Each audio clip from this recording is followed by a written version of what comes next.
Svoj rekord v hrbtni tehniki sem zjutraj izboljšal za 3 sekunde, popoldne pa za 1 sekundo. Plaval je pač po svojih zmožnostih trenutnih, trije so bili bistveno boljši od njega, tako da 5. mesto je, realno sem tudi sam pričakoval 5., 6. mesto po dopoldanskem delu. Pač treba je bilo začeti hitro, tako da na koncu ga je to malo stalo, na koncu je malo popustil, tako da je izgubil tisto 4. mesto, ampak tudi 5. je nenazadnje velik uspeh.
Meni je bilo super, ker je bilo konc.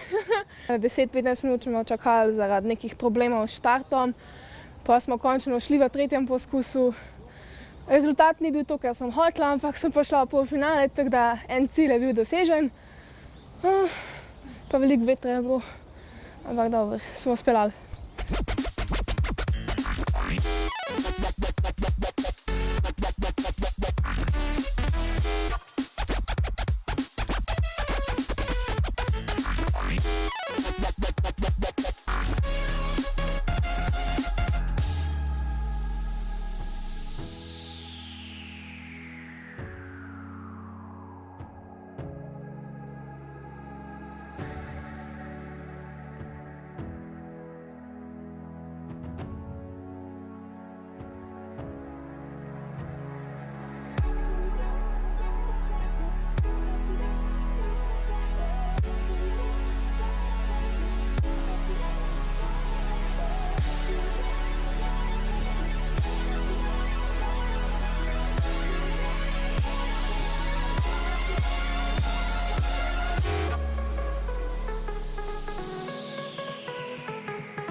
Danes žal ni šlo po načrtih, moram omeniti, da še že 2 dni kuham v vročini, 2 dni sem imel cele dneve 39 stopinj, večkrat sem se totalno prešvical, glava me boli, grlo, nos, skratka počutje je res zelo slabo, zato danes nikakor ni šlo, tudi noge niso sodelovale. Naredil sem vse, kar je v moji moči, ampak žal telo ni sodelovalo. Kljub temu sem zelo zadovoljen, da mi je v moji paradni disciplini teki na 400 metrov uspelo priti v finale in da sem tam osvojil odlično 6. mesto. Kljub temu, da še tam tekel nekoliko verjetno z vročino. Tako da 6. mesto je za me res vrhunsko in tudi velika motivacija za naprej. Zahvalil bi se vsem svojim navijačem, podpornikom, Zvezi za šport invalidov, Zvezi gluhih, fizioterapeutu, trenerju, skratka vsem, ki mi stojijo ob strani. Prepričan sem, da to še ni konec poti, pa da tisto največje šele prihaja.